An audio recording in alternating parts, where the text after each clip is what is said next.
Salut à tous, donc on est aujourd'hui avec Fred Delavier que vous connaissez tous, je pense qu'il n'y a plus besoin de le présenter. On va attaquer sur une série de vidéos où tu vas nous enrichir de tes connaissances et on va parler de chaque muscle un par un, parce qu'il y a encore beaucoup de gens qui ont du mal à se développer malgré tous les livres que tu as sortis. Donc on attaque par quoi aujourd'hui? Bah, aujourd'hui, on va faire un peu de coups. Bon, on a fait pas mal de vidéos ensemble hein, sur les bras. On a commencé les bras, les avant-bras, on a fait pas mal. Et on a fait les pecs aussi, mais on va les refaire parce qu'on va les faire en podcast. Donc, on va essayer là, de faire le coup pour essayer de faire comprendre aux gens le coup et les trapèzes. Hein, c'est Mm. deux choses assez liées, hein, bien sûr. Et on va essayer de permettre aux gens de renforcer leur cou et de développer leur trapèze parce que ce sont des ensembles de muscles, parce que le trapèze, ok, c'est le trapèze, mais pour le travailler, ben, il faut travailler dans plusieurs positions. Il n'est pas innervé avec un seul nerf, hein, donc il faut essayer de localiser sur les parties les plus réticentes pour certains, hein, bien développer ses points forts aussi. Tu vois, alors certaines personnes vont avoir un gros haut de trapèze et pas beaucoup de trapèze plus bas, hein, c'est-à-dire au milieu des omoplates et en bas, parce qu'il a quand même plusieurs fonctions, hein, le trapèze. Donc, ça va pas être évident pour tout le monde. Il y a des gens qui ont des énormes trapèzes, comme Dorian Yates, hein, qui descendent jusqu'en bas, si tu as remarqué. Hein. Et puis, il y en a d'autres qui ont des gros trapèzes en haut, c'est tout plat au milieu. Puis d'autres, c'est rempli au milieu, ils en ont pas en haut. Et tout ça, c'est variable en fonction des anatomies, des morphologies, hein, de la génétique, puis aussi des fois des oublis dans l'entraînement. C'est Et il vrai faut qu'on on voit qu'il travailler y a ça. beaucoup de bodybuilders, même à très haut niveau, ou même à très très haut niveau, où le point faible, ça reste toujours ce centre du dos, là, ces trapèzes moyens inférieurs. C'est même Ouais. chez des bodybuilders de très haut niveau, ça vient de quoi, selon toi? Enfin, j'ai plusieurs idées en tête, mais Bah, c'est multifactoriel, toujours. Alors, des fois, il y a des oublis de travail. Les mecs se concentrent, bien sûr, même à haut niveau. Hein, c'est pas tout le temps des lumières. Hein. Bah, quand ils arrivent à haut niveau, c'est qu'ils ont, s'ils sont pas des lumières, ils sont quand même bien encadrés, on va dire. Et mm. des fois, les mecs sont assez intelligents, comme quand il s'appelle celui qui gagne tout le temps les classiques physiques là, à Olympia. Là. Bumstead? Chris Voilà. Bumstead? Voilà, qui est un mec particulièrement intelligent. C'est-à-dire, c'est pas seulement un bodybuilder, c'est aussi un mec qui a une cervelle. Tu vois, puis il y en a d'autres, ils ont des muscles et pas de cervelle. Donc, il leur faut des bons entraîneurs. Donc, c'est multifactoriel. Ça vient des fois de la mobilité des omoplates. C'est sûr que quand tu n'as pas beaucoup de mobilité d'omoplate, bah, tu oublies de les travailler. Tu sens pas le travail de tes trapèzes au milieu du dos, hein, puisque tes omoplates ne bougent pas trop. Tu as une cage souvent circulaire avec pas forcément des grosses clavicules, donc il n'y a pas de mouvement de trapèze. Donc, il faut réapprendre faut apprendre à les recruter parce que tu les as jamais vraiment recrutés puisqu'ils ne te servent pas à grand chose dans la vie, puisque tes omoplates sont pas tellement mobiles. Et puis, tu as des gens qui ont des omoplates très mobiles et qui peuvent tout de suite ressentir les trapèzes. Alors, s'ils ont une tendance à pouvoir euh, les développer, bah, ils vont faire du gros muscle dessus. Et puis, des fois, bah, ils peuvent les bouger, mais ils vont avoir du mal à faire du gros muscle dessus parce que leur génétique n'est pas faite pour faire du gros muscle. Mais il y a plusieurs causes hein, pour le fait de ne pas avoir de trapèze au milieu. La morphologie hein, joue beaucoup, mais aussi l'oubli de les travailler hein, fréquemment. On va faire le haut et moins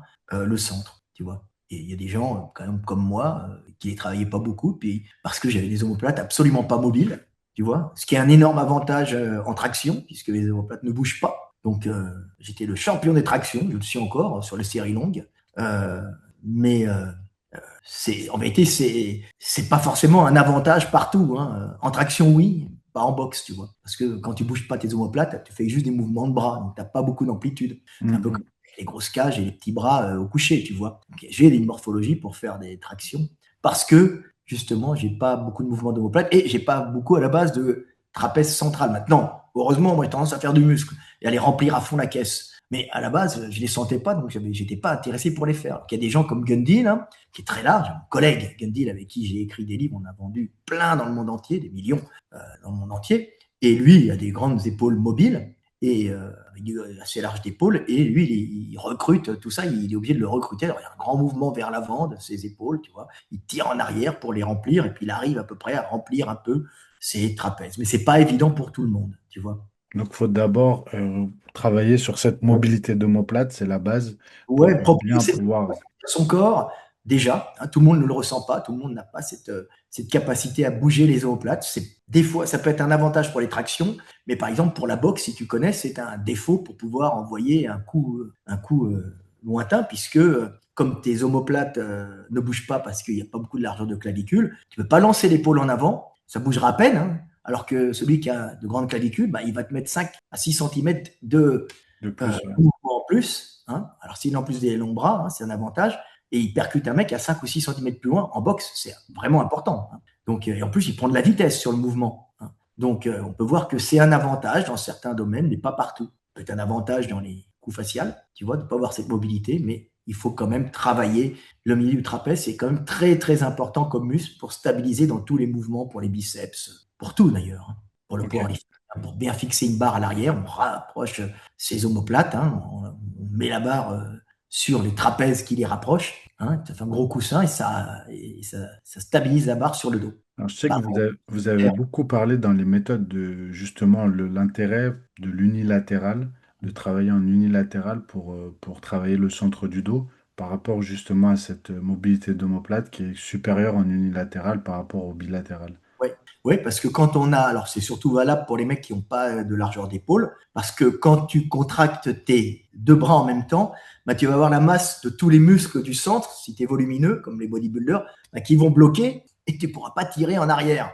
Donc c'est un peu Mhm. gênant, tu vois. Donc ça va être une espèce, ça va s'engorger de sang et tu vas plus pouvoir avoir un mouvement complet. Donc d'où l'avantage de l'unilatéral et aussi l'avantage de l'unilatéral, hein, comme on l'a dit dans nos bouquins avec Gun hein, c'est que tu vas être beaucoup plus fort puisque nerveusement, tu vas te concentrer que sur un groupe musculaire, donc tu vas pouvoir, au niveau neuromoteur, envoyer toute la pêche que sur un groupe et bien tirer en arrière. Donc ça, c'est bien, mais on peut faire les deux, hein, léger, bilatéral, localisation, puis après, si tu veux travailler plus lourd ou tu veux mieux localiser parce que tu as un poids faible et tu n'as pas assez d'amplitude, bah, tu peux le faire. L'amplitude, ce n'est pas le secret toujours, hein. Il faut faire les deux, hein. Pleine amplitude, amplitude moyenne avec force, et amplitude extrême avec beaucoup de force, tu vois. Amplitude limitée avec beaucoup de force. Tu n'es pas obligé de faire tout le temps du lourd. Surtout que si tu étires trop le trapèze en lourd, tu peux te faire des déchirures musculaires et aussi tu peux te faire des lésions nerveuses. C'est fréquent que des types, en étirant leur trapèze, surtout vers l'avant, hein, vont se faire une lésion d'un nerf qui est sensitif dans le dos. Je ne me souviens plus du nom du nerf. Tu regarderas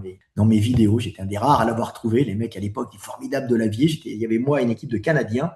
C'est une lésion classique et les mecs ont une douleur sur tout le milieu du dos, hein, en haut et au milieu, qui empêche de dormir. Et c'est parce que c'est un nerf, une ramification d'un nerf qui n'est pas neuromoteur, mais qui est sensitif et qui est étiré. C'était très important d'avoir des nerfs sensitifs pour savoir comment tu es, dans quelle position tu es, et qui va avoir une lésion. Et c'était terriblement douloureux. Il n'y a pas de perte de mobilité, mais souvent, comme il est dans des fibroses, et puis les mecs ne les travaillent pas forcément à fond, leur trapèze, ben, il va s'étirer et se léser. Et là, il faut y aller toujours tout doucement quand on fait des mouvements pour péter les adhérences de tissu conjonctif, mais doucement, sans léser les nerfs qui passent dedans ou autour. D'où l'importance, tu le disais, on en a parlé sur les biceps, de varier l'amplitude de mouvement. T'expliquais qu'il fallait alterner. Bah, au début, par exemple, tu pouvais commencer avec des séries à amplitude complète, légère, mais qu'après, quand tu allais sur du lourd, tu allais sur du plus partiel Voilà. par rapport à cette importance de garder de l'amplitude. Oui, il faut toujours garder de l'amplitude, c'est vraiment important. Les gens l'oublient et où ils font garder de l'amplitude en léger, mais réduire l'amplitude en lourd. Parce qu'évidemment, plus tu es lourd, plus tu étires le muscle, plus tu risques de le péter de la fibre musculaire et de la fibre conjonctive et du tendon. Au passage, il y a le très bel arrachement classique du tendon distal du biceps, hein, qu'on voit tout le temps dans les vidéos Instagram ou YouTube. Tout le monde se régale. On voit les types, on en voit même des arrachements bilatérales, c'est super sympa à voir, ça remonte d'un coup. C'est pas forcément douloureux, parce que ça dépend des gens, les gens c'est plus ou moins énervé. Moi je me le suis arraché une fois, sur un porté de pneu en régime, avec Alors, une légère quelle idée de porter un pneu. ça s'appelle de l'égolift. Fort, c'était avec Gundil. Étant plus fort qu'un Gundil, j'ai voulu l'humilier, mais étant plus petit, je ne pouvais pas monter le pneu jusqu'en haut, malheureusement. Ouais, Et, ben, et j'ai loupé le pneu sur une main, il a glissé, j'ai voulu le rattraper et j'ai oublié que le pneu il faisait 200 et quelques kilos. C'est une connerie. la génétique t'a rattrapé. L'accident bête surtout. Ouais, ouais, ouais, Le biceps ne résiste pas à 200 kilos. Alors j'aurais été moins sec, mon tendon n'aurait peut-être pas cassé, il aurait été mieux hydraté. Tu vois, quand le chirurgien m'a opéré, Il a dit, mais le biceps le tendon était magnifique, il n'y avait aucune inflammation, aucune tendinite. Pourtant, moi, j'avais mal, mais il me dit Ouais, c'est c'était, vraiment le choc, quoi. ah ouais, c'est un merveilleux arrachement sur un tendon en bon état, tu vois. D'où tu disais la déshydratation, d'où l'importance de rappeler que quand on est en sèche et au régime, on est beaucoup plus fragile que... Donc, il faut faire encore plus attention à son amplitude, justement, Ouais, avec du lourd. commencer léger, en pleine amplitude. Il faut conserver l'amplitude. Alors, non seulement pour étirer les muscles, hein, on ne demande pas de faire du stretching, hein, mais un étirement général et faire péter les fibres de collagène, un peu de collagène, de tissu conjonctif, parce que c'est un mélange, il y a l'élastine, collagène. L'élastine ne va pas péter comme ça, pour pas qu'il y ait de colonisation anarchique de fibres de collagène, c'est surtout ça, tu vois. Donc, bien étendre les mouvements légers, donc avec une barre à vide ou un poids léger, faire des mouvements complets. Ouais, Et les plus la premières... barre est lourde, plus réduire l'amplitude, faire du mouvement moche. Mais le mouvement moche, hein, si tu remarques bien, c'est ce que font souvent les pratiquants de bras de fer. Hein. Regardez Larat ou même les autres, hein, ils vont pas travailler en grande amplitude hyper lourde. Ils travaillent lourd quand même en grande amplitude, mais plus ils font des mouvements courts, plus ils mettent lourd pour pas se blesser. C'est comme ça qu'ils deviennent puissants et comme ça qu'ils s'arrachent pas aussi. Hein. C'est Hmm. énormément, c'est des sports où il y a énormément de traumatismes sur les bras. Donc, particulièrement les biceps. Donc, après, ceux qui restent à haut niveau, c'est ceux qui se blessent pas, qui ont une super génétique, mais ils finissent toujours par se blesser un peu. Hein. Mais c'est très intéressant de comprendre qu'il faut bien étirer, pareil pour le trapèze, hein. Faire de l'étirement de trapèze, hein, étirer son trapèze à l'entraînement. Au début, avant de monter lourd, tu n'es pas obligé de faire de grande amplitude de trapèze non plus. Hein. Tu peux prendre très lourd quand tu les fais et faire des shrugs très courts, par exemple, avec des poids extrêmes. Tu n'es pas obligé d'aller sur une super amplitude. Il faut toujours moduler. Lourd, amplitude courte, léger, amplitude longue, et puis amplitude intermédiaire pour du poids intermédiaire. On n'est pas bloqué dans le beau mouvement. Hein. J'ai toujours entendu des cons qui disent il ne fait pas le mouvement parfait. Moi, je dis toujours il n'y a pas de mouvement parfait. Le mouvement parfait, c'est celui qui te fait prendre en force et en volume. Et en plus, celui qui se fait quand tu ne te blesses pas. Ouais, puis qui est adapté finalement à ta morpho-anatomie aussi, parce que, et à ta mobilité, à tes capacités. Voilà. Alors, des mecs comme moi, par exemple, sont extrêmement forts en trapèze. Hein. Pas Parce que parce tu as que une petite mobilité, donc un bah, petit mouvement. une petite mobilité et sans avoir des épaules étroites, j'ai pas des épaules super larges, tu vois. Donc j'aurais pu avoir plus large. Donc du coup, quand je fais des shrugs, je prends 50 à 100 kilos de plus que les copains, tu vois. Et pas parce que je suis fort, parce que mon levier, si tu veux, j'ai une clavicule courte, donc qu'est-ce qui se passe? Ben, j'ai beaucoup plus de facilité à faire un shrug. Ah, bien sûr, qu'une Tu vois. calcul longue, il y a moins de trajet, moins d'amplitude. Ouais. Hein, c'est comme Mhm. au coucher. Hein. Si tu as des petits bras, une grosse cage, tu peux faire un champion de, de bench. Après, évidemment, les gros gabarits, c'est des mecs super grands qui peuvent des fois avoir les bras un peu plus longs et pas être super courts, mais ils compensent par un énorme volume. C'est des Ouais, mecs à 100 ou il pèse 200 kilos. 200 kilos pour 1m60. Les bras un peu plus longs, c'est pas grave. Quand tu as une cage énorme, bon, hein, on s'en fout Ouais, un peu, si tu veux, à ce ouais. niveau-là. C'est comme Mais le ventre au squat, même si tu as les fémurs un peu longs, ça va. Ça... oui, évidemment, c'est ça, le Lituanien qui a été plein de fois l'homme le plus fort du monde. Quand il faisait un squat, il était il penchait pas comme la presse.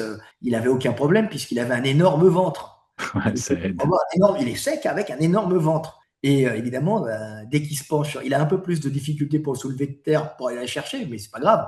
Il fait une pression dessus et puis après, il va soulever. Ça protège aussi. Donc lui, au squat, il était énorme. Je me souviens de l'avoir rencontré quand il avait 20 ans. Il avait fait deuxième ou troisième au championnat du monde en junior, chez les seniors. Et c'était un garçon qui mesurait 95, 98, je sais pas.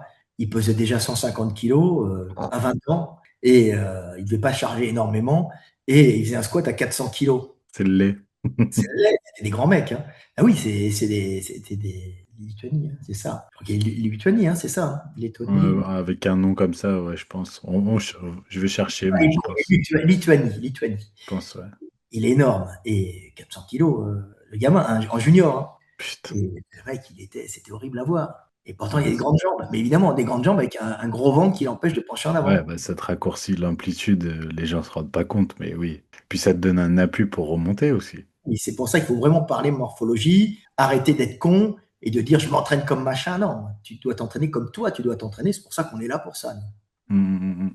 Totalement, totalement. Et du coup, pour revenir au trapèze, est-ce qu'il y a d'autres considérations? Donc, on a parlé de clavicule longue, clavicule courte, mobilité d'omoplate. Est-ce qu'il y a d'autres choses que tu prends en considération sur la morpho-anatomie pour les trapèzes? Bon, bah, Et le cou? Et le on va cou? dire, c'est quand même la principale. Après, le cou, il y a la mobilité du cou. Tout le monde n'a pas. Des fois, il y a des mecs, ils ont un cou qui est peu mobile, hein.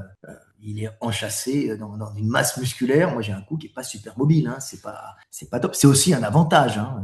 Mais Pour un avantage pour la protection de cervicale et nuque. cervicale. Alors, quand on travaille le cou, il y a des choses à prendre en considération, bien sûr individuelles, et ça dépasse la morphologie pour la performance, on va dire, c'est la capacité à porter son cou en arrière sans faire de compression artérielle ou nerveuse. Tout le monde n'est pas logé à la même enseigne. Il y a des gens qui vont générer des arthroses, plus ou moins jeunes, donc il faut faire très attention quand on est susceptible de faire ça. On porte la tête en arrière, ben, on va faire des vertiges, des petits étourdissements, des douleurs aussi qui vont irradier.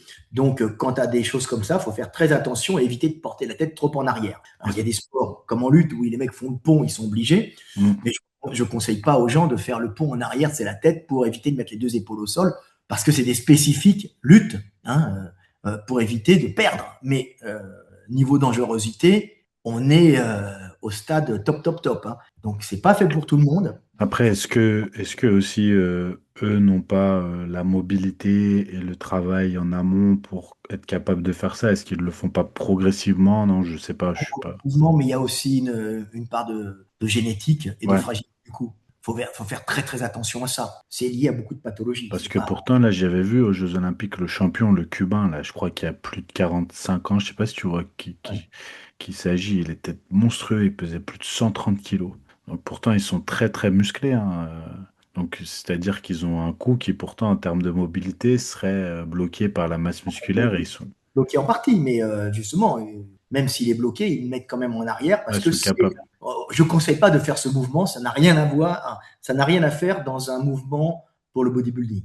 Ouais, Pour la ok. musculation, il y a des moyens de renforcer le cou qui sont beaucoup plus sûrs, hein. C'est comme c'est quoi? C'est le Jefferson curl, là, le Oui, squat oui, ouais. un Ouais, peu ouais. à la mode. Il y a Ça beaucoup je vois beaucoup de jeunes faire ça, ouais. Beaucoup, beaucoup.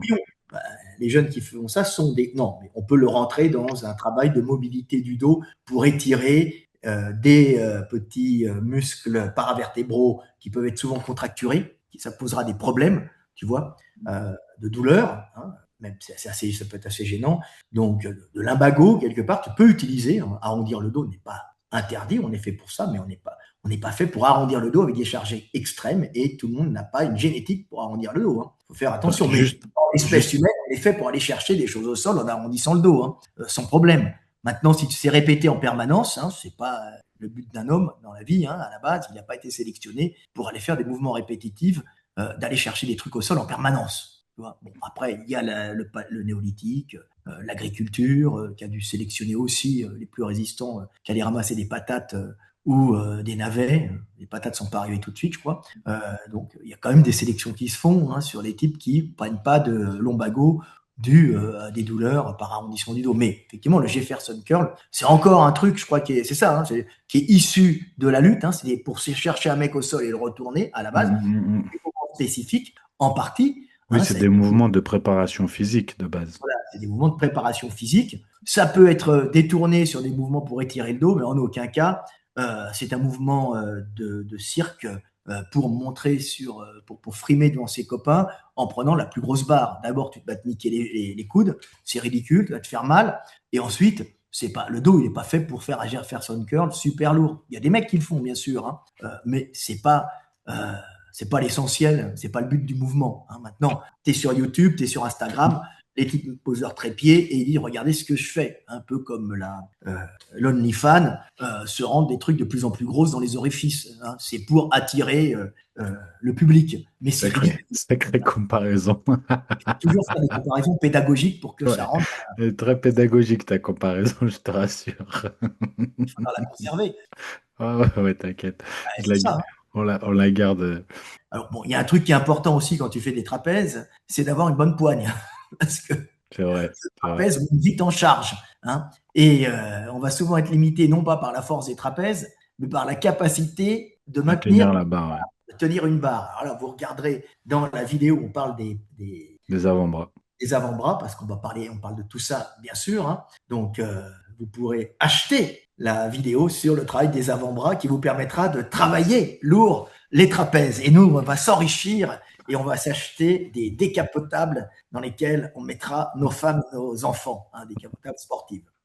Donc, c'est ça. Non, non, il y a pas mal de trucs. Donc, faut, déjà, on est limité par la prise. Alors, les gens, comment dire, vont mettre les lanières, des fois, pour les porter Ouais, les sangles, ouais. bien, mais moi je dis toujours que c'est beaucoup mieux dans la vie d'essayer d'avoir de la poigne plutôt que de la remplacer par un moyen artificiel. On peut le faire, bien sûr, hein. On voit les recordman soulevés de terre hein, qui travaillent, hein, bien sûr, quand c'est équipé avec des lanières, pas quand on est au championnat IPF ou autre, où c'est sans équipement, la ceinture. Ouais, les bodybuilders, après, utilisent beaucoup ces accessoires-là pour isoler vraiment spécifiquement En point voilà, faible, on peut sur le le faire. dos et pas travailler à la place les avant-bras, les biceps, ou voilà, que ça leur tire à ce niveau-là, quoi. Voilà, Souvent, c'est quand tu utilisé. dois récupérer un point faible ou localiser vraiment sur un muscle qui est important dans ton concours, c'est visuel, hein, bah, tu fais tout pour ne pas localiser sur le reste, bien sûr. Spécifique, on est toujours dans le rattrapage de points faibles. Un type qui a un point faible, un point fort trapèze, ne va pas s'amuser à le bosser toute la journée, hein. Non, non, C'est, non, ouais. on va bosser un point fort trapèze, pas un point fort, les trapèzes, quand on a un point faible ou qu'on fait un spécifique pour un autre sport. Est-ce, est-ce que du coup, par exemple, le fait d'isoler sur les trapèzes supérieurs en faisant du shrug suffirait pour la plupart des gens pour renforcer le cou, ou tu irais faire des mouvements spécifiques aussi sur le cou? Non, il y a quand même des mouvements spécifiques à faire pour le coup. Ok, C'est pas mal pour faire le bloc trapèze, tu vois, oui, mais même l'inclinaison du buste va encore jouer sur les fibres du trapèze que tu vas travailler. Alors, ok, bon, les squats, c'est classique, hein, on les fait à la barre, hein, à la barre classique, hein, donc tu prends la barre. Alors, évidemment, quand ça devient lourd, tu fais prise pronation, prise supination, hein, pour pas que ça tourne. Et si tu n'as pas ça, bah, tu vas mettre les lanières. C'est un peu chiant, mais tu les mets. Bon, si tu es un spécifique trapèze, tu vas pas t'amuser à prendre la barre au sol, parce que tu vas pas te rajouter de la souffrance sur de la souffrance. Il y en a qui aiment, mais bon, c'est pas le but. Donc tu la mets sur des tréteaux, hein, où tu la prends en descendant les racks de la barre à squat dans les cages, hein, pour que tu n'aies pas beaucoup d'efforts à faire et que tu te concentres sur les trapèzes. Donc tu peux mettre des lanières comme tu peux ne pas les mettre, hein. Tu peux aussi apprendre à faire un blocage comme tu sais, les powerlifters. Alors moi je fais blocage comme ça, mais eux le font comme ça, hein. Alors là, hein, voilà, il y en a qui font comme ça. L'index, c'est pas oui, l'index sur le pouce, hein. Moi, je fais un blocage avec l'index sous le pouce parce que j'ai pas la morphologie pour faire l'index sur l'index sur le pouce, hein. ok, Ça dépend, hein. Donc moi, on peut le voir, hein. J'ai un doigt pété, c'est mon passé de powerlifter et je continue à faire ce blocage-là, tu vois. ok, ok. C'est marrant, tu vois. Mais il me fait pas mal, hein. Mais le problème, c'est que ça détruit les nerfs et tu finis par manquer de sensations après. Tu vas Ok, avoir un doigt presque mort. ok. Faut aimer. Moi, j'aime pas. Faut C'est être un très peu sadomaso, quoi. les doigts pour toucher, sentir, ressentir, caresser une femme ou un homme, bien sûr, c'est possible aussi si on est une femme ou un homme qui aime les hommes. Mais en général, quand même, c'est bien de conserver ses capacités à ressentir les pressions Merci pour la précision. par tout le monde, hein. Ah oui, j'espère, j'espère, Voilà. j'espère. Donc, il y a plusieurs façons de le faire. Donc, il y a aussi un truc qui est vraiment pas mal pour faire les cheveux. Alors, tu peux le prendre deux haltères. Moi, j'aime bien le faire avec deux haltères parce qu'on n'a pas la barre devant là sur le côté. Donc, ça va encore travailler différemment le trapèze. On va le ressentir différemment. Je trouve qu'on a plus de mobilité d'omoplate comme ça. Quand on Oui, manque de mobilité, justement, je trouve qu'aux haltères, du coup, ça permet d'avoir un meilleur mouvement. voilà. Alors, ce qui est bien, c'est aussi que quand tu commences à être lourd, puisque moi, les haltères, d'ailleurs, je sais pas si je vais en faire ce soir. Je vais voir peut-être. Ben, je monte vite à 80, tu vois, kilos par Mais main. ta salle, elle est ouverte toute la nuit? Ben, ça, elle est ouverte toute la nuit. Donc, j'y Ah ouais. vais. Parce que les gens ne Et savent pas l'heure qu'il est là, mais je me dis, il va y aller à quelle heure? après, je vais sortir à Budapest, voir des copains, et puis après, je vais aller à la salle, tu vois, m'entraîner un peu. J'aime bien, c'est dans le calme, il n'y a Ah bah oui, personne, la nuit, comme ça, tu m'étonnes. c'est tout le temps les mêmes, et on s'entraîne là-bas. Et là, moi, je monte les haltères, je fais 80 par main. Donc déjà, je travaille le grip. Tu Comme tiens je l'ai les dit, 80 sans sangle? sans sangle. Ah ouais, d'accord. C'est une hauteur, hein. Tu prends sur le bord. Alors, le truc, c'est de prendre l'haltère sur le bord. Donc, l'haltère va s'incliner et il va bloquer dans la main. Enfin, je peux la prendre sur le bord, t'as 80, je te garantis que je la tiens pas. Ouais, ouais. On Et moi, j'ai s'entraînera ensemble, je te jure que je la tiens pas. Moi, j'ai pas de poigne. Et j'ai pas de poigne, hein. Tu me fais serrer une poignée, Bah, c'est comment tu 55, tiens? 60 maximum, hein. Si Je t'as suis pas de nul. poigne, comment tu tiens l'haltère de 80 sans sangle? Parce que ce qu'on a expliqué aussi dans C'est une les, technique, quoi. dans les avant-bras, non, il n'y a pas de technique, mais Ah, t'as renforcé, oui, oui, oui. maintenir une barre dans la main n'a rien à voir avec serrer fort une barre. C'est une capacité de maintenir en isométrie une barre. Donc les gens, ils confondent la force de poigne et la capacité de maintenir très fort une barre. Moi, j'ai la capacité de maintenir une barre, mais j'ai pas de force de poigne, pas beaucoup, quoi. Plus qu'une une nana classique, tu vois, mais moins qu'un gros balèze, la plupart du temps, de ma taille. Ok, ok, Et par ok. contre, je maintiens n'importe qui. J'ai jamais eu de problème pour maintenir des barres d'attraction et des barres quand je fais des tractions ou des grosses charges dans les mains. Je sais même pas ce que c'est que penser à une barre, sauf une fois quand j'ai eu une lésion nerveuse au bras droit, je crois. J'ai même oublié, c'est te dire, tu vois, où j'avais perdu pas mal de force, surtout dans les deux derniers doigts. Tu regarderas sur un schéma nerveux, un schéma montrant les connexions nerveuses des nerfs qui passent de la région cervicale à la main, tu verras à quel endroit, quel nerf irradie ça. Donc c'était visiblement le nerf qui était touché. Est-ce que c'était au cou? Est-ce que c'était sur son trajet? Je ne sais pas. En tout cas, c'est revenu doucement et j'ai travaillé, j'ai fait attention et j'évite de porter la tête en arrière. Ça, c'est très Ok, important. ok. Voilà. Alors, les haltères, c'est bien. Tu peux mieux ressentir. Tu as peut-être plus de mobilité. Tu peux aussi faire le shrug aussi à la Smith Machine, cadre guide. C'est très bien aussi. Tu charges beaucoup. Tu mets les deux mains devant.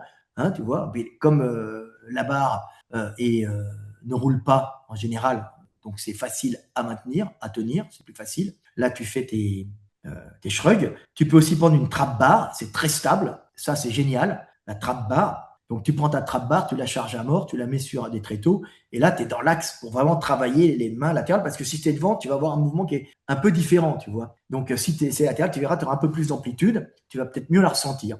Ça, la trap bar, je conseille, si vous en avez une, pour les trapèzes, c'est le top, tu vois. La Ouais, partie ça supérieure, permet de placer un peu les mains comme on pourrait le faire avec les haltères sur les côtés, quoi, en prise neutre finalement, et d'avoir plus de mobilité. voilà.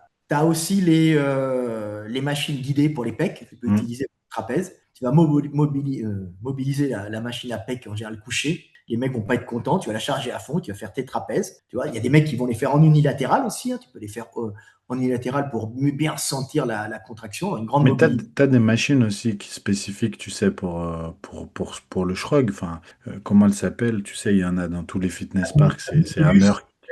Après, quand t'en as Ouais, beaucoup, Hammer fait cette machines qui machine. règlent la hauteur et souvent elles sont montées sur des poignées à rotule.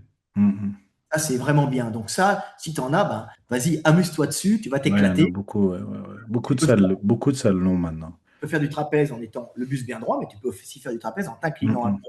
Attention au dos quand même, à la position du dos, tu vois, pour varier. En inclinant un peu, tu es peut-être un peu moins fort. Hein. La seule chose, je trouve, sur ces machines, souvent, c'est que c'est en prise donc, ouais, neutre et elle est très large, souvent. Tu sais, tu as les mains très éloignées je trouve, ouais, très L'avantage, éloignées. c'est les machines à rotule, avec des poignées à rotule.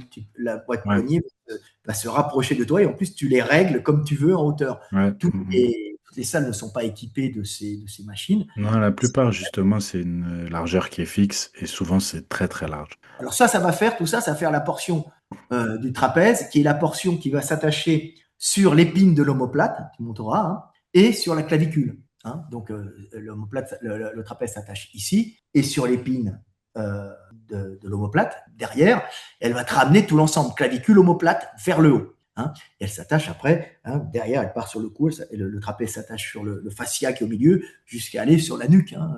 Il y a des belles attaches que l'on voit d'ailleurs chez Néandertal, elles étaient bien balèzes. Hein, tu vois, puis d'ailleurs on les voit chez les mecs costauds, hein, ça fait 2 arcs de cercle derrière, ces belles attaches de trapèze, hein, il n'y a pas que les trapèzes d'ailleurs, il y a d'autres muscles derrière qui sont par-dessus d'autres muscles, mais c'est intéressant à voir, tu verras les schémas. Alors il y a un petit truc aussi à faire que personne ne fait pour les trapèzes, c'est le Delavier Shrug. Hein, c'est du trapèze sur une Smith Machine. Alors Sans les ça mains. c'est Sans les mains. excellent. sans les mains. C'est-à-dire que déjà, si tu t'es niqué, moi j'ai fait ça pour conserver mes trapèzes, après m'être arraché un biceps. Ok. Et c'est extra, Ah, tu vois, ce fameux pneu. ce fameux pneu. J'ai appris dans la souffrance. Et l'avantage de ce mouvement, alors attention, hein, faut placer déjà la barre sur les sécurités. C'est-à-dire qu'il faut que, il faut que la Smith Machine soit mise sur des sécurités, tu vois, pour que Oui. tu te places toi-même en dessous et tu montes la Smith Machine. Et à ce moment, tu tournes le CU, tu vires, tu as déjà viré les premières sécurités. Il y a des sécurités pour empêcher que ça retombe. Ça, c'est les Smith Machines intelligentes. Attention, tu as des Smith Machines sans sécurité. Et tu vois des gens qui se blessent très gravement en tombant à la Smith Machine, c'est pas plus sûr qu'un squat s'il n'y a pas les sécurités, hein, pour limiter la chute. Tu as vu des mecs, on a vu des photos, des mecs mouraient sur des Smith Machines. Hein. Tu Hmm. meurs sur une Smith machine, les mecs mettent trop de poids, ils T'attends descendent tout droit, guillotine. et ils sont guillotinés. Hein. Ouais. Donc, faut faire hyper safe quand tu as des sécurités, hyper dangereux quand tu n'en as pas. Tu vois. Donc, tu mets ta sécurité un peu en dessous de ton mouvement, tu te passes sous la barre, et à ce moment-là, les bras le long du corps, hein, tu vas remonter les trapèzes comme ça. Et alors, ça, c'est un avantage, c'est que ça ne fait pas principalement la partie claviculaire du trapèze, hein, qui va tourner ici, qui s'attache ici, qui tourne ici. Non, non. Ça va faire la partie arrière qui s'attache principalement sur l'épine de l'omoplate, tu vois. Et ça va donner une espèce de volume énorme derrière, tu sais. Tu as une espèce de méplat tendineux au milieu qui est très beau à voir, hein, quand on voit de dos. Hein. Ça fait une jolie forme, une forme circulaire plate avec entouré de muscles, on a bassin. Hein. Et au milieu, tu as les vertèbres cervicales. Hein. Des fois, tu as la septième qui ressort. Et la première, c'est la première dorsale, c'est ça, je ne me souviens plus, septième et première dorsale. Il faut que je retienne. Moi, je retiens les formes, pas les noms. Et là, tu vas travailler toute la partie arrière haute du trapèze. Et ça donne un énorme volume, une belle forme. Alors ça, c'est très beau de dos, hein, tu peux le travailler. Puis en plus, ça te permet de prendre énormément de volume à l'arrière, tu vois, et de donner cette forme de volume sur le haut arrière du trapèze. Alors ça, le de la shrug, c'est un truc qui est génial, tu vois, à utiliser pour terminer le travail. Et puis ça va te servir au soulevé de terre, ça va te servir partout quand tu vas être à la fin du mouvement, hein, quand tu tires un peu les bras en arrière. Alors tout le monde ne les tire pas en arrière, mais il y a des règlements. Hein, on va dire que maintenant la mode pour le soulevé de terre, qui est une mode intelligente, c'est-à-dire c'est de projeter les épaules en avant, ce qui donne l'impression que tu as le haut du dos arrondi. Tu peux, selon les gens, arrondir un peu le haut du dos, mais jamais le bas. Hein. Si tu arrondis le bas du dos, tu vas le faire obligatoirement lourd, mais c'est que tu vas partir dans une position extrêmement dangereuse, hein, très risquée. Mais en soulevé de terre, maintenant, l'équipe balance les épaules en avant et pour gagner quelques centimètres au démarrage, donc les cuisses plus hautes, hein, et en même temps arrondissent un peu le dos, ce qui fait qu'ils ne vont pas avoir, ils vont avoir les trapèzes détendus au départ, mais ils vont Ok. tirer en arrière et maintenir, tu vois. Donc il y aura quand même un gros travail des trapèzes qui va s'effectuer, tu vois. Mais c'est pas le but, hein, à la base. Hein. Nous, on travaille, on vous montre tous les mouvements qu'il y a à faire pour développer un trapèze. Donc ça, c'est principalement les mouvements. Et puis bien sûr, tu vois, le trapèze, pour que les mecs comprennent, c'est le même principe de soutien des clavicules. Hein. Ils sont soutenus, hein, c'est-à-dire le membre supérieur est soutenu par ces trapèzes. Alors, il n'y a pas que les trapèzes, hein, qui sont là, mais c'est principalement les trapèzes qui soutiennent les clavicules. Hein. Hop, comme ça, tu vois. C'est ça qui fait la... Et ça agit un peu comme tu vois le pont de Millau, hein, ou les ponts qui traversent les bras de mer ou les fleuves, bah, c'est le même principe pour Soutien. soutenir le tablier du pont. Bah, nous, on va soutenir les clavicules. Et puis, je vais faire un beau dessin, tu pourras rajouter, tu vois. C'est ça. Hein. Bah, c'est exactement la même forme. C'est la physique de base, hein, c'est la mécanique de base. On est régi par la physique newtonienne. Hein. La gravité et les câbles en acier, bah, c'est des câbles musculaires chez nous. Tu vois. Mais c'est le même principe pour soutenir d'un côté les omoplates et les clavicules, et de l'autre côté le tablier du pont, tu vois.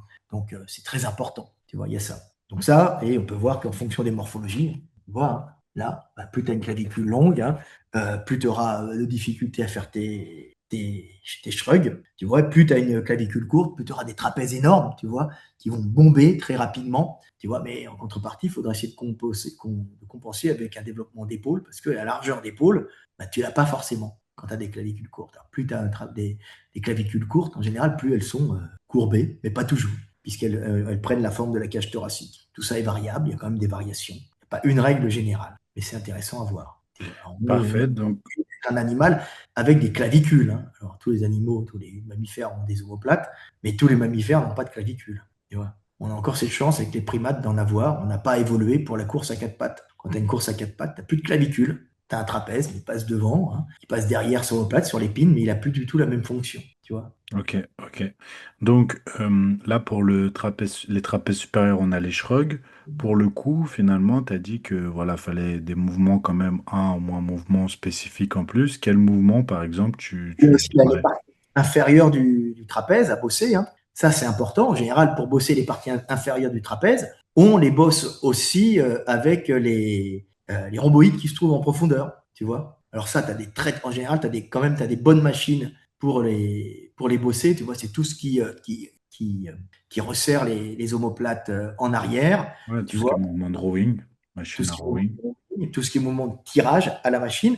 Tu as des tirages horizontaux, par exemple, qui vont faire le milieu du trapèze. Alors, il faut savoir que le but avec ces machines, quand on va travailler, tu sais, le tirage horizontal à la machine, tu les connais, alors tu peux le faire à la barre, mais tu as des très bonnes machines convergentes, on mettra toutes les variations, hein. Tu peux le faire aux haltères, mais le but, quand on veut travailler le milieu de dos, c'est pas de travailler le grand dorsal, hein, c'est de faire la partie finie, la finition, tu vois, du mouvement. On tire, donc le but, c'est de faire ça. C'est pas d'aller chercher loin et de tirer. C'est quand même d'aller vers là. Alors, on va quand même chercher loin et on finit le mouvement. C'est là où on va faire milieu de trapèze, rhomboïde. Alors, tu as des machines qui sont extrêmement bien où tu mets les coudes sur la machine et tu as les pieds bloqués devant. Tu peux même des fois avoir un blocage poitrine et tu vas tirer en arrière les coudes pour bien travailler trapèze, portion moyenne inférieure et portion inférieure qui, elle, va en plus ramener les omoplates vers le bas. Donc, en fonction que tu fasses ça ou ça, tu vas varier un peu le développement de ton trapèze. Alors, tu vas développer trapèze et rhomboïde. Mais le rhomboïde, il ramène aussi vers le haut, hein, puisqu'il monte très haut. Hein, il part en biais comme ça derrière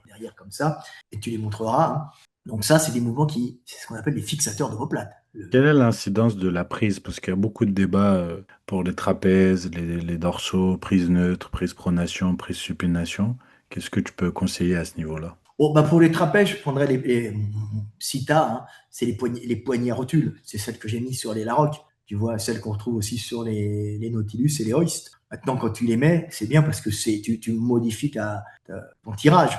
Après, évidemment, tu peux faire aussi des trapèzes avec des prises neutres, position neutre. C'est comme tu le ressens à la base. Hein, tu vois. Mais l'avantage des rotules, c'est que tu vas avoir un mouvement qui va être fluide, tu vois. Et là, c'est un gros avantage. Il faut tirer dans ce sens-là, c'est-à-dire vers l'arrière. Tu peux aussi prendre, tu te mets sur un banc plat, tu vas chercher la barre en avant, et puis tu vas tirer en arrière. Mais il faut vraiment se concentrer sur la fin du mouvement, pas sur le début. Le but n'est pas, tu peux étirer le muscle en léger, mais en mettant plus lourd, tu vas quand même travailler un peu à la fin. De toute façon, ce sont des muscles qu'on travaille en général moins lourds que les dorsaux. Mais je Tu veux vois. dire, est-ce que la prise, elle modifie pas finalement l'orientation des coudes, qui du coup modifie un peu le recrutement? Tu vois ce que je veux dire ou pas? Bien sûr, Hmm. bien C'est sûr. là où je voulais t'amener. Ah oui, si tu tires comme ça, bah, tu vas moins travailler sur le milieu de trapèze. Tu vas faire plus de dorsaux, Hmm, hmm, hmm, et de grands ronds, tu hmm, vois. hmm. Quand tu prends une prise comme ça, tu tires, c'est pas le milieu du dos. Une Tu prise vois. neutre, ouais. Si tu es sur la prise, si tu arrives au milieu du dos, tu vas prendre cette prise-là, tu vas faire ça. Tu Prise vois. Ou tu vas pronation. prendre une rotule et tu vas faire ça, c'est-à-dire le coude vers le haut. Plus tu mets le coude vers le bas, plus tu vas faire rentrer le grand dorsal qui tire vers le bas et le grand rond. Donc tu fais ça, tu vois, ça va redescendre vers le bas. Pour travailler le milieu de trapèze, tu maintiens les coudes le plus horizontal possible. C'est pour ça que tu as des machines, les meilleures, c'est celle-là. Tu ne vas pas enclencher le grand dorsal. Mais des fois, le but des machines à tirage dos, c'est de faire le dos en lourd. Donc, tu commences par du dos en lourd. Donc, tu as déjà bossé grand dorsal, grand rond, tu vois. Alors, ce n'est pas les fibres externes, hein, c'est les fibres qui vont plutôt être supérieures et inférieures, pas la fibre externe. La fibre externe du grand dorsal, c'est comme ça, avec le grand rond. Hein. Mais quand même, si tu fais ça, tu vas faire le verrouillage avec toutes les fibres. Mais après, si tu veux en plus localiser sur le milieu de trapèze, hein, et sur l'arrière d'épaule au passage, parce qu'on ne fait jamais l'un sans l'autre, bah, tu relèves les coudes et tu tires en arrière à ta machine. Tu vois. Alors ça, tu peux avoir le câble, tu sais, la barre droite, hein, on relève les coudes. Supination, bah, tu vas faire plus le bas. Hein, donc moi, je conseille de faire pronation. Hein, supination, ça va plus faire rentrer le milieu. Bas de trapèze aussi, attention. Ça joue aussi. Mais après, ça, c'est vraiment en fonction de ce que tu sens. Tu vois. Le milieu, tu vas faire un peu plus bas. le bas de trapèze quand tu es un peu en supination. Donc, il faut faire attention. Après, le bas de trapèze, il tire aussi en arrière. Donc, tu vas aussi le sentir en grand dorsal. Quand si tu veux faire le bas du trapèze, tu peux le faire aussi à la barre fixe, tu vois, ou au câble, plutôt au câble, tu vois, à la barre au câble, et tu vas terminer le mouvement à fond, tu vois, ramener les omoplates vers l'arrière. Ça va, le trapèze va, la partie inférieure, tu vois, va travailler le bas le, va ramener l'omoplate vers le bas, tu vois. Bon, ça, il fait pas ça, mais tu vois, il part là, hein, ici. Hein. Là, il lève, là, il rapproche, et là, il tire vers le bas. Tu vois. C'est là où C'est beaucoup ont pensé pendant longtemps que le tirage pronation à la poulie haute travaillait le grand dorsal, uniquement le grand dorsal. Non, Alors que finalement, comme tu le dis, c'est beaucoup les trapèzes. c'est beaucoup les trapèzes. D'ailleurs, dans certains concours de traction qu'il faut monter assez haut, les types vont se concentrer sur un travail de milieu de dos, tu vois, de trapèze, pour terminer le mouvement. Parce que c'est ça qui va ramener les omoplates vers l'arrière et qui va te faire gagner quelques centimètres pour toucher la poitrine en fonction des concours. Tu as des concours ici, tu as des concours là. À l'armée, il demande de finir ici. Donc, si tu es très fort en traction et tu finis pas parce que tu es très musculaire, il faut savoir que si tu es très musculaire, bah, quand tu vas vouloir faire ça, bah, tu as les muscles qui vont se cogner, tu ne pourras pas monter très haut, puisque tu vas être bloqué La par ta mobilité masse, d'omoplate, c'est ce qu'on disait. T'as plus de mobilité mobilité. d'omoplate limitée par La masse musculaire, hein. la T'as une masse certaine- musculaire.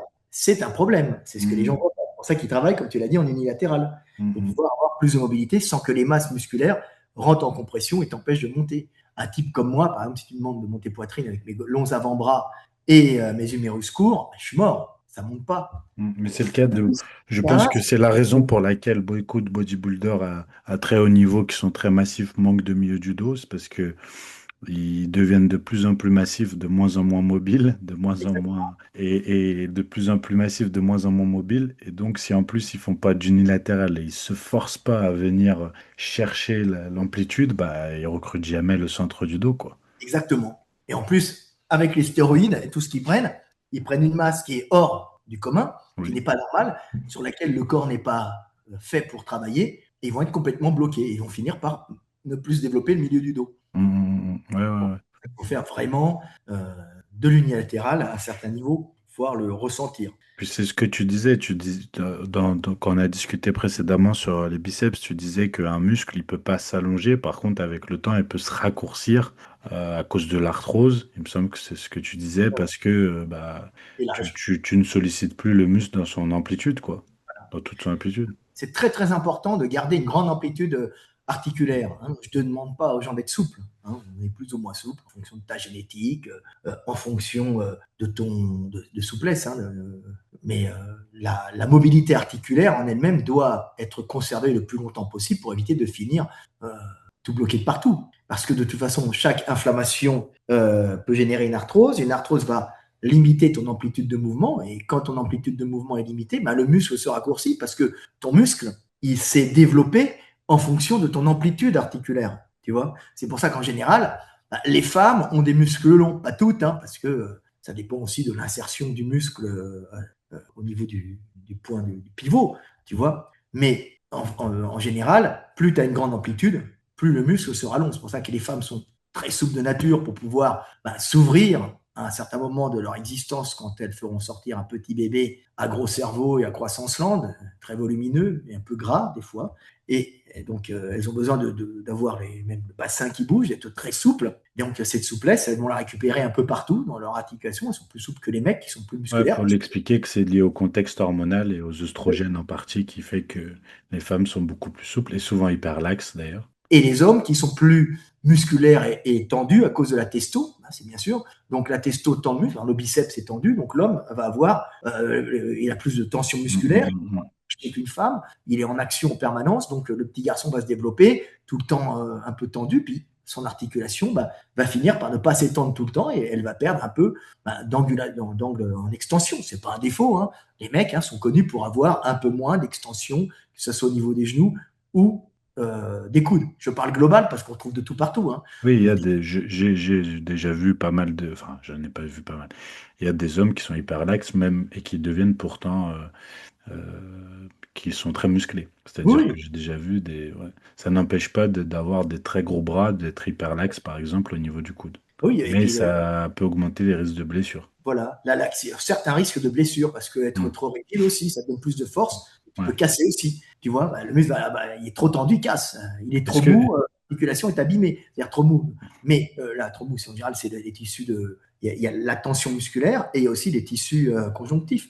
Et la qualité du collagène varie génétiquement d'un individu à l'autre. est-ce que ce serait faux de dire que quelqu'un d'hyperlaxe risque moins de déchirure au niveau du triceps, par exemple, mais plus de problèmes au niveau du coude, aura plus de problèmes au niveau du coude ou pas?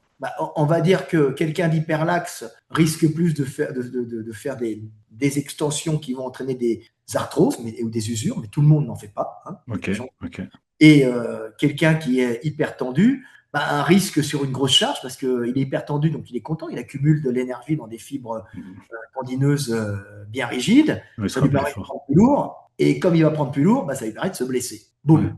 Ouais, ouais. Et C'est pas le c'est fait vrai que, d'être hyperlaxe ou hyper tendu qui fait que tu vas te blesser, mais ce que tu fais avec, quoi, voilà ce que finalement. tu fais avec. Et Ouais, n'oublions faut pas, quand on est en s'adapter. forme, on se blesse en général quand on est en pleine forme. Ouais. Et là, on fait encore, oh, putain, je suis fort. Sauf que ton corps, il n'était pas fait pour ça. Tu te sentais super bien, sauf que ta structure, elle n'était pas faite pour mettre toute la pêche Pour que tu la as mise. troisième fois, on va parler du pneu, n'est-ce pas? Voilà. Ah ben, Déchirure du biceps avec le j'avoue pneu. que le pneu, j'en ai essayé pas mal. Hein. Ça m'étonne pas. Ça m'étonne pas. Quand même, mais j'ai des douleurs quand même qui ont été. Je me suis fait mal un peu de partout, moi. On est un powerlifter déjà. Pas tant que ça en power, plutôt après. J'avais souvent des balles un peu au bas du dos, en power, parce que j'ai une vertèbre soudée d'un côté. Mais bon, c'était plutôt un avantage, on va dire, qu'un inconvénient, puisque ça m'enlevait de la mobilité. Ah ouais. Moins de mobilité, moins de trajet. Et moins d'arrondissement, moins de risque de Ah hernie. ouais. C'est vrai, Tu vois, c'est vrai. c'est complètement con, mais c'est ça. C'est vrai. Bon, et le cou, qu'est-ce qu'on fait comme mouvement pour le cou, du coup? Alors là, on a parlé comme du milieu de trapèze, hein, il fallait en Milieu de parler. trapèze, c'est vrai, Parce que c'est vrai. par exemple, les mecs qui font les champs d'attraction, ils font la fin du mouvement comme ça, tu vois, à la barre, pour la Donc, partie barre centrale. fixe, bien serrer les omoplates. Tendu, hein, tu fais juste les rapprochements d'omoplate. Ça joue. Hein, ça paraît con, mais tu peux le faire hein, Du pour rowing en prise pronation et en unilatéral voilà, aussi. tu vois, en unilatéral. Quand tu fais du tirage lourd, tu le fais en unilatéral. Et après, tu peux par exemple travailler sur les deux côtés hein, en plus léger, en finissant pour bien gonfler et bien travailler le milieu du dos. Tu peux aussi le faire en unilatéral, mais moi à ce niveau-là, comme on met moins lourd, hein, c'est pas la peine hein, de mettre des charges énormes. Tu vas pas mettre des charges énormes pour faire ça. Tu peux, mais c'est pas le but. Le but c'est de le ressentir. Donc, ce que tu vas prendre, faire dorsaux et tirage, ça va être bien supérieur à ce que tu vas faire pour localiser vraiment sur le milieu de dos. Hein. Au milieu de dos, il faut vraiment le ressentir parce que souvent, les types sont en retard là-dessus. Tu vois. Mhm.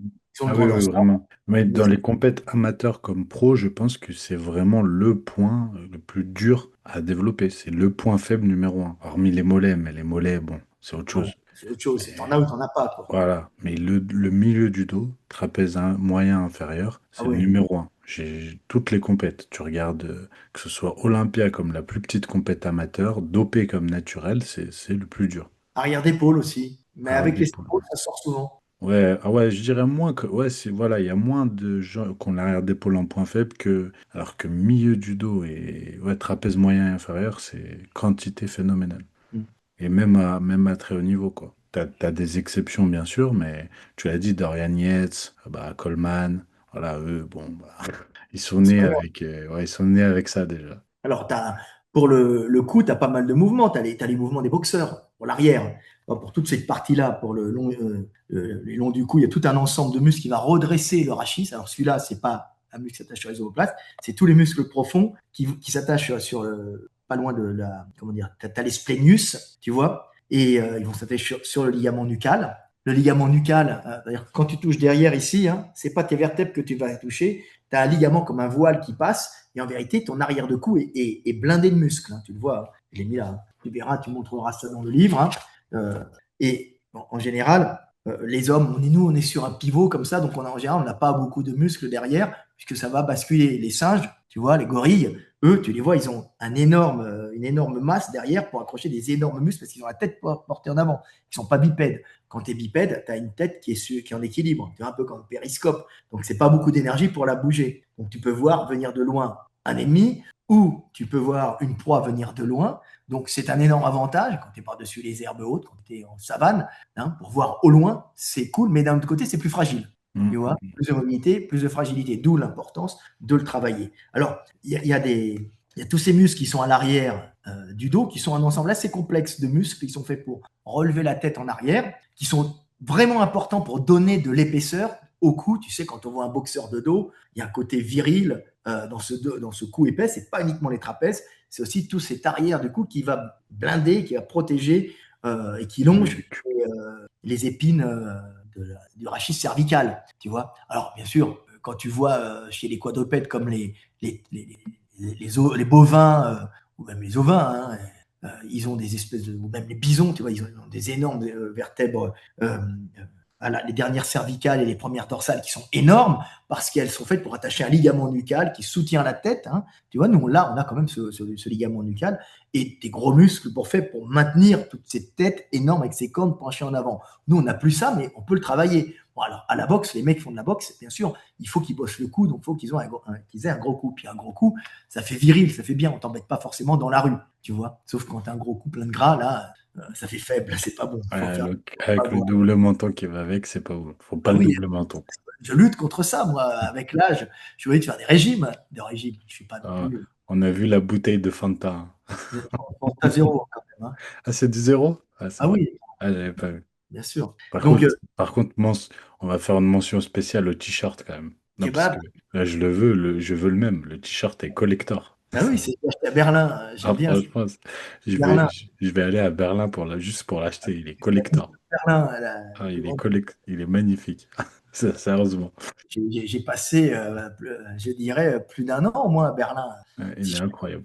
J'ai fait là-bas au moins un an et demi. Mon fils était à Berlin pendant des années, alors je passais le voir en permanence. Tu vois, bon, tu as ce mouvement-là qui est excellent pour l'arrière du dos, de l'arrière Oui, du cou.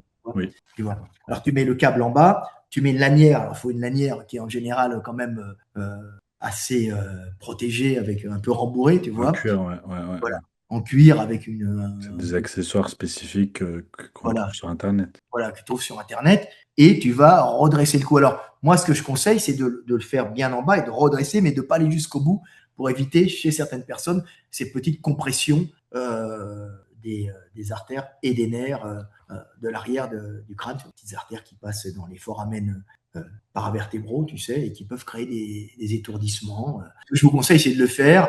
Hein, vous montez progressivement, série longue, après un peu plus lourd. C'est pas un truc, faut pas se déchirer dessus non plus parce que le cou c'est fragile. Hein, ça se renforce très progressivement. Si tu pars trop en arrière, tu risques des blessures, tu risques des pathologies même plutôt lourdes, hein, par compression nerveuse. C'est pas forcément sympa. Et tu vois, hein, là j'ai mis le ligament nucal. Tu comprennes quand même que c'est le ligament nucal est bardé de muscles de chaque côté, tu vois. Et c'est quand même, ça maintient le cou comme un voile et ça empêche l'excès aussi de rotation. Ça protège. C'est quand même solide un cou humain, tu vois mais c'est fait pour être plus mobile qu'un coup de singe, tu vois, qui lui, il est à quatre pattes, il monte et la tête portée en avant, il bouge son crâne bien sûr, mais l'homme a cette particularité d'être bipède pur et d'avoir justement cette capacité à bouger la tête, observer devant et derrière. Bon, les diplodocus, c'est mieux, hein, mais bon, il n'y en a plus, tu vois. Et nous, on est bipèdes, et puis alors, évidemment, tous les quadrupèdes bougent la tête à droite et à gauche, mais c'est un peu différent puisqu'ils vont la bouger latéralement, et nous, on la fait tourner, pivoter comme un périscope.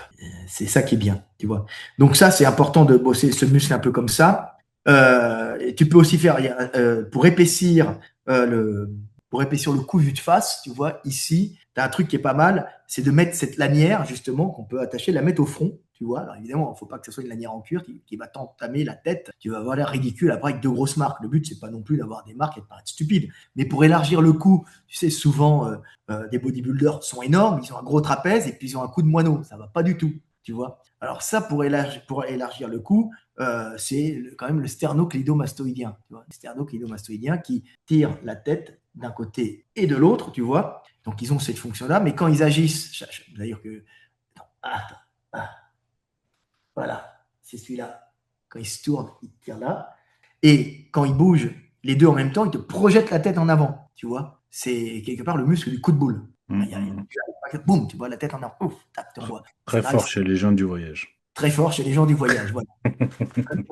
Et puis aussi chez Mokhtar. Chez Chez Mokhtar de la Mokhtar. Cité. C'est quoi les noms classiques des gens du voyage Mauricio? Je sais pas. Euh, Pedro, Thiago, Il y a Pedro et Mokhtar qui sont Joe, spécialisés. Joe. Tu vois, c'est vas-y, casse ça, boum, coup de boule. Ouais, voilà, exactement, ça va plus vite. La petite question, la petite truc pour le coup de boule, c'est quand un mec, tu sens qu'il est capable de t'en donner, tu baisses légèrement la tête, l'air timide. Comme ça, tu sais qu'il Ça évite de prendre le nez, ouais. c'est la Ouais, technique de base qu'on m'avait appris et qui marche. D'ailleurs, j'ai déjà pris j'ai pris des grosses marques ici de coups de boule. ouais. Ou alors, faut le mettre en premier, quoi. Une fois, j'en ai pris un là, ça m'a fait mal. Et après, j'en ai pris là. C'est plus supportable. Ouais, le pire, c'est le nez, quoi. Faut éviter de le prendre dans le nez parce que sinon. Je veux pas de problème, monsieur. Tu connais, tu connais, non? Ouais, Mais bien sûr. c'est horrible. Ouais, ouais, t'es Alors, obligé. voilà, le truc, c'est ça. Non, parce que les gens, ils me prennent pour un novice. J'ai pas l'air, mais tu vois rien. C'est ce mouvement-là. Ouais, Alors, tu projettes, le truc, c'est de projeter la tête en avant comme ça. Tu vois. Alors, tu te tiens, tu fais attention, ces petits mouvements statiques comme ça paraît pas, mais tu projettes la tête en avant. Tu vois, j'ai fait ici le beau sternocleidomastoïdien. Hein. Voilà, là. Alors, ils sont plus ou moins épais selon les gens. Il y en a, des fois, ils s'étendent vachement sur la clavicule. Des fois, ils sont tout courts. Tu vois, des nanas gracieuses, elles ont un petit sternocleidomastoïdien et une toute petite branche qui part sur la clavicule. Puis, tu as des mecs, ils ont un énorme sternocleidomastoïdien qui va commencer à s'étendre sur la clavicule, qui te fait un coup de taureau. Bon, moi, j'en ai un qui est pas mal. J'ai pas un point faible coup, mais je fais attention de ne pas trop le faire parce qu'à force de faire du sternocleidomastoïdien, j'ai pris un énorme muscle ici, les muscles pour descendre dans qui s'attachent sur l'osioïde ici, et au bout d'un moment, je commençais à avoir un goitre parce que je posais trop. ouais. Je me suis C'est mieux développé. qu'un double menton. Bah oui, mais bon, il y a que le spécialiste qui Ouais, s'aperçoit que c'est pas un double menton, si tu veux. Donc j'ai vite arrêté parce que je commençais à avoir une masse de muscles ici qui ouais, n'était pas c'est pas top. fou, c'est pas Voilà. fou. Bon, faut faire attention, bien sûr, mais ça, c'est vraiment important pour les boxeurs déjà. Alors, On il y a les dirait, types. après, on dirait un transsexuel thaïlandais. Voilà. Et alors après, alors les mecs, tu as des machines où tu peux le faire comme ça, mais je suis pas trop pour parce que c'est quand même les machines en rotation, c'est pas ce qu'il y a de mieux pour la santé cervicale. On peut le faire à vide, hein, bien sûr, mais c'est pas ce qui est de mieux pour la santé Ok, cervicale. donc le mieux, c'est les mouvements, ça reste les mouvements de flexion et d'extension Voilà. dans une amplitude limitée pour l'extension quand même, attention. Voilà. Flexion, toujours flexion limitée, extension limitée, c'est une base. Tu as aussi ces mouvements-là. Tu as les travails en statique. Gundy, il aime bien le faire, mais Ouais. c'est vraiment pour se faire plaisir. Bon, Bah, après, ça, avec c'est le temps, vraiment les boxeurs normalement quand même. C'est de la préparation physique, ça. voilà, c'est de la prépa physique pour boxeur. Mais ça aussi, c'est de la préparation physique pour boxeur. Hmm. Ça, J'ai arrêté de le faire à cause de ça. Ça marchait très bien. Ça me faisait un coup de taureau. Les mecs rigolaient parce que tout de suite, je prenais un truc comme ça. Mais je prenais ça plus ça. Là, j'ai dit non, je vais arrêter. Je vais rester au shrug. Alors ça, c'est à peu près les principales qu'on va trouver pour le coup. Tu as aussi les mecs qui s'allongent sur le dos et qui vont remonter la tête comme ça, tu vois. C'est pas mal aussi, tu vois, avec Oui, bah, ce mouvement de Mike Tyson, ça, en mettant les poids derrière. voilà, et tu remontes, c'est pas mal. Faut toujours se méfier de l'extension extrême. Ouais, ouais, ouais. Oui, Pas vous de n'avez pas le coup de Mike Tyson. Voilà, l'amplitude maximum antérieure, c'est Hmm, hmm, justement hmm. quelque chose pour conserver son cou en bon état. Tu vois, c'est ce que je t'ai expliqué au coucher la dernière fois, je crois. Ouais. Ce que font, j'en avais qui me disaient putain, j'ai des douleurs cervicales, machin, dans les yeux. Comment tu fais? Je regarde devant moi droit. Je dis comment? Mais qui est-ce qui t'a pris ça? Mon coach. Je dis non, tous les mecs qui font du power savent que Faut rentrer le, le menton. pour rentrer le menton, mettre tout à plat sur le banc, tu vois, et éviter d'avoir une poussée trop aussi sur la nuque, parce que ça peut être dangereux, hein, et bloquer ici, comme on fait comme une chute de judo, tu vois. Le premier truc que tu apprends quand tu chutes en judo en lutte, c'est le rentrage de menton, tu vois, pour éviter le coup du lapin dangereux. Ouais, ouais. Donc ça, c'est important à faire, tu vois. Tu fais ces mouvements, tu montreras tous les mouvements qu'il y a aussi après à faire. Après, on peut parler des étirements. J'aime bien, mais objectivement, j'en fais peu. Hein, j'exagère, mais il y en a qui en ont besoin. Bon, je fais celui-là des fois quand j'ai des douleurs. Ça m'arrive d'avoir des douleurs, mais plus rarement pour faire du coup. Alors, donc, le petit truc, c'est quand vous faites par exemple des épaules lourdes et vous êtes penché comme ça sur un appareil, on peut des fois avoir des compressions extrêmes derrière. Il faut quand même faire très attention quand vous avez du lourd en épaule sur un dossier à ne pas avoir trop de compression arrière aussi, parce que vous pouvez vous faire des déformations vertébrales. On voit beaucoup de gens justement bouger la tête sur les mouvements, relever la tête sur les développés aux haltères, par exemple, systématiquement bouger la nuque, tourner la tête sur les rowing, ou Il faut avoir la essayer tête vraiment relevée sur les rowing. Quelle est la d'avoir la tête droite. dangerosité? Après, décoller la tête sur un coucher ou sur des haltères, c'est pas grave. Ok. De En bouger la tête compétition, d'avant en arrière sur un coucher compétition, sur terre, c'est ça pas reste très un grave. nul. Si tu décolles la tête, c'est ridicule. Bon, allez, ça te fait un nul parce que c'est le règlement. Tu vois. Bah, c'est le règlement, ils sont cons, tu vois. Mais on va dire que si tu te sens bien avec la Est-ce que tête, tu perds pas de la force vu que tu perds un point d'appui, non? si c'est que les épaules qui sont bloquées, ça va. Moi, je sais que j'aime bien être stable, mais je sais que j'ai tendance à avoir une épaule qui remonte un peu, maintenant moins. tu vois, parce que j'avais quand même un pec arraché à un moment. Donc, j'ai une grosse partie de mon pec externe qui a été arrachée, donc pas celle qui est faite pour le coucher, mais celle qui stabilise euh, Le bras. le bras. Donc, c'est un peu gênant. Donc, je perds pas de force sur les machines, j'en perdais sur le coucher. Maintenant, j'ai réussi à compenser, mais j'ai perdu énormément quand même de force sur le coucher à cause d'une petite déchirure au pec en bas qui me faisait m'empêcher de fermer le bras, hein. Ok. C'est important aussi. Donc, faut faire.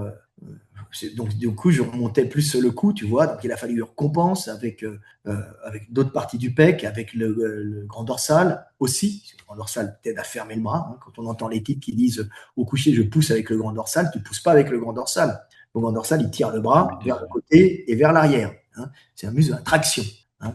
Avant, c'était un muscle de la quadripédie aussi, tu vois.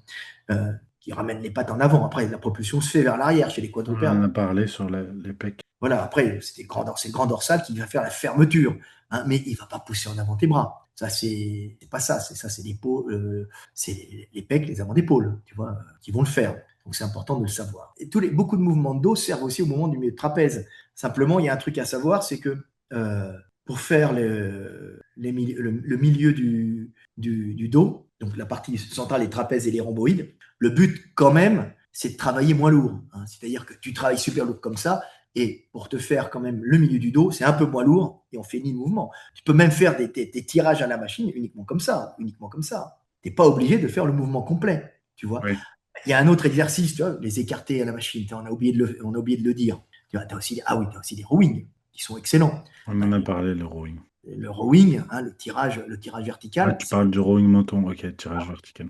c'est excellent pour se faire un trapèze, comme je dis tout le temps, herculéen. Trapèze supérieur, ouais. Parce que tu vas prendre de l'élan avec les jambes, tu vois, avec le dos, les fessiers vont contracter et tu vas terminer en lourd. Donc, c'est un mouvement triché de trapèze qui te permet de travailler très lourd sur la fin du mouvement. Tu vois, ça, c'est pas mal. Tu es aidé par les biceps, tu as les épaules qui travaillent, donc ça fait toute la partie supérieure et ça va terminer, hein, le trapèze avec beaucoup de mobilité aussi. Pas mal. Ça, c'est pas mal, à faire, tu vois. Tu as tous les tirages dos, hein, on a été les tirages dos. Ça, on en a parlé, ouais. Incliné ou à l'haltère ou au dos incliné, bien sûr, ça demande d'avoir de bons lombaires, tu vois, pour le faire. Et puis, ça te remet une charge supplémentaire sur les lombaires qui est peut-être pas bien si tu fais le squat le jour d'après, tu vois. Il faut toujours calculer comme ça, tu vois. Si tu fais du trapèze penché en avant, en tirant, et le lendemain, tu as du squat, bah, tu vas avoir le dos en vrac. D'où l'intérêt d'avoir les machines comme les rowing T-bar où tu as déjà l'appui sur la Voilà, poitrine ou de faire le rowing sur un banc, un voilà. appui ventral sur un banc, voilà. Le problème aussi, quand tu deviens fort avec ces machines, c'est que tu peux te faire des problèmes de sternum. C'est-à-dire, plus tu es lourd. La décompression, ouais. Alors, c'est pour ça que nous, chez La Roque, j'aurais demandé, vous faites un truc très large et très rembourré. Pourquoi? Parce que quand tu as un milieu de machine, comme on a vu, hein, pour garder de la mobilité et Ouais, te c'est mettre ça horrible. en avant, tu te casses le sternum. Ouais, Il sur suffit, les T-bars, c'est horrible. sur les T-bars, quand tu mets plus de 100 kilos par main, tu vois, ça pose un problème quand Ouais, même. c'est horrible, ouais, c'est impossible. Ouais, Tu ouais, ouais. finis avec un crack. Tu dis crack, ah merde, je me suis fait, surtout chez les jeunes, ils sont encore mobiles. Chez les vieux, on est moins mobile, tout ça est calcifié. Mais Ça t'empêche quand même de respirer. Chez ah les bah, ça jeunes, t'empêche tu de peux plus respirer, respirer, quoi.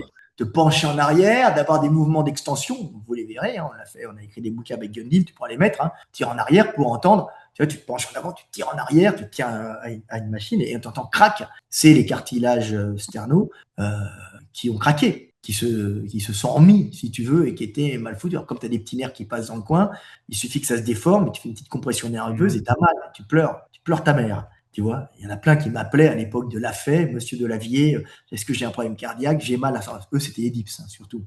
Mais si tu as lourd, c'est les mêmes principes, tu vas appuyer et te faire très mal. Mm. Tu vois, la dernière fois, j'ai fait du Larry Scott très lourd sur une machine, mais toutes les plaques, parce que j'ai un point fort biceps, vous l'avez vu, d'ailleurs, les gens le savent que j'ai un point fort biceps. C'était facile, sauf que j'ai entendu crack sur les cartilages costauds. Ah, j'ai dit merde. Depuis, j'ai mal un peu. Ah oui, j'ai bougé les cartilages costauds. Ils ne sont pas cassés, si tu veux, mais ils sont déplacés un peu, comme il y a des petits nerfs dans le coin. Tu es comme un con avec un point sur le côté, tu le sens, ça te tire. C'est pas évident, tu vois. Ouais, ça bloque, ouais. Ouais. Tous les tirages, c'est bon, tu vois. Alors, un truc qui est bon aussi pour le milieu de dos, c'est toutes ces machines à écarter, tu vois. Que tu les prennes comme ça ou comme ça, tu les fais comme tu le sens. Ça, c'est excellent.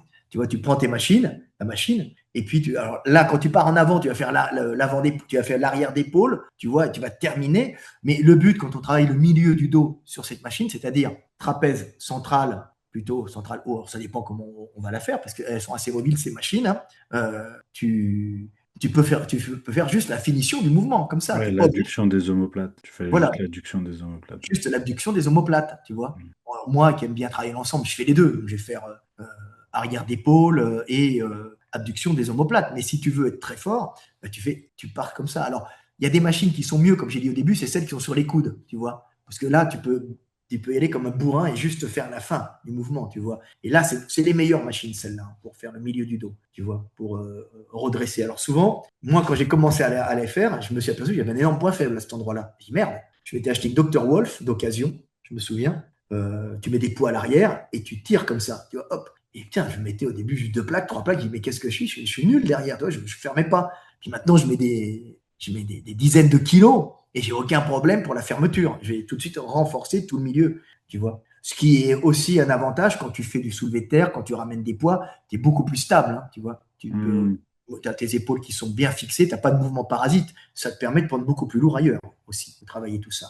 Mais le mouvement, tu peux le faire à grande amplitude au début, tu vois, pour l'arrière d'épaule et un peu le milieu des abducteurs, des omoplates, tu vois, qui ramènent au centre les omoplates, qui ramènent vers la colonne vertébrale les omoplates. Et après, tu peux le faire beaucoup plus lourd en mouvement très réduit, tu vois, pour travailler juste le milieu, c'est-à-dire trapèze moyen et inférieur et rhomboïde.